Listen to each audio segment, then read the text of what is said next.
എന്നെ കേൾക്കുന്ന കുറെ കുട്ടികൾ ഈ കാറ്റഗറിയിലാണ് വരിക, ഫ്ലവർ കാറ്റഗറി. കോമ്പറ്റേറ്റീവ് എക്സാമിനേഷൻ പഠിക്കുന്ന കുട്ടികളെ 3 തരത്തിൽ തരംതിരിക്കാൻ പറ്റും. ഇങ്ങനെ ഒന്ന് എടുത്താൽ നമുക്ക് 3 ആയിട്ട് തിരിക്കാം.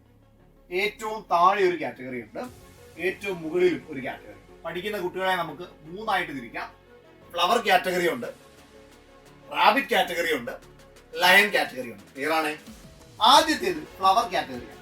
എന്നെ കേൾക്കുന്ന ചില ആളുകൾ ഈ കാറ്റഗറിയിലുള്ള ആളുകളാണ്, ഫ്ലവർ കാറ്റഗറിയിലുള്ള ആളുകളാണ്. ചിലർ പഠിച്ചു തുടങ്ങുമ്പോൾ ഭയങ്കര ആവേശമായിരിക്കും. ഞാൻ ഇന്ന് മല മറിക്കാൻ പോവാണ്. കൂടിപ്പോയി കഴിഞ്ഞാൽ 2 ആഴ്ച, ഇനിയും അതും അങ്ങോട്ട് നീണ്ടാൽ 1 മാസം. ഈ 1 മാസത്തിൽ ഇവൻ വീഴും, ഒരു സംശയം വേണ്ട. ഇതിനെ ആരംഭ ശൂരത്വം എന്നൊക്കെയാണ് നമ്മൾ പറയുക. എന്തായിരുന്നു ഇവന്റെ പ്രശ്നം എന്നറിയാമോ? ഈ ഫ്ലവർ കാറ്റഗറിയുടെ പ്രശ്നം എന്താണെന്ന് അറിയാമോ? ഇവന് ഈ സാധനമില്ല. ഇവന് നീടെന്ന് പറയുന്ന ആവശ്യമില്ല. ഏതെങ്കിലും ഒരു അധ്യാപകൻ കട്ടക്കിൽ നിന്ന് മോട്ടിവേഷൻ അടിച്ചത് അവൻ കേട്ടു. എന്നാ ഇന്ന് ഞാൻ എന്ത് ചെയ്യാൻ പോവാണ്, ഞാൻ മലമറിക്കാൻ പോവാണ് എന്ന് പറഞ്ഞുകൊണ്ട് ഞാൻ പുസ്തകം എടുത്ത് റാങ്ക് ഫയൽ വാങ്ങിച്ച് പെട്ടെന്ന് അവൻ പോയിട്ട് ഓടിപ്പോയിട്ട് ചേട്ടാ എനിക്ക് ഇന്ന റാങ്ക് ഫയൽ വേണമെന്ന് പറഞ്ഞുകൊണ്ട് റാങ്ക് ഫയൽ വാങ്ങിക്കും. Rank file 3000 പേജാണ്.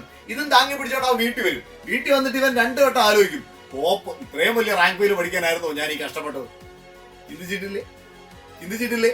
ആദ്യത്തെ 2-3 പേജ് മാത്രം മറിച്ച് നോക്കിയ എത്ര റാങ്ക് ഫയൽ ഉള്ള കുട്ടികളുണ്ട് ഇവിടെ?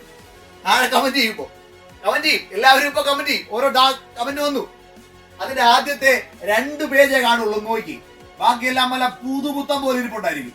മറിച്ച് വിറ്റു, ഒരു പ്രശ്നമില്ല. 500 രൂപയ്ക്ക് 1500 രൂപയ്ക്ക് വാങ്ങിച്ച റാങ്ക് ഫയൽ ആണെങ്കിൽ നിങ്ങൾ മറിച്ച് വിറ്റോ, 1500 രൂപ തന്നെ കിട്ടും. കാരണം എന്താ?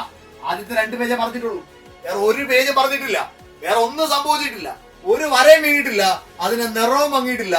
അതുപോലെ ഇരിക്കും. മക്കളെ, ജോയിൽസിനാണോ ചോദിക്കുന്നുണ്ട്. ഇതിന് ജോയിൽസിനാവണമെന്നൊന്നുമില്ല.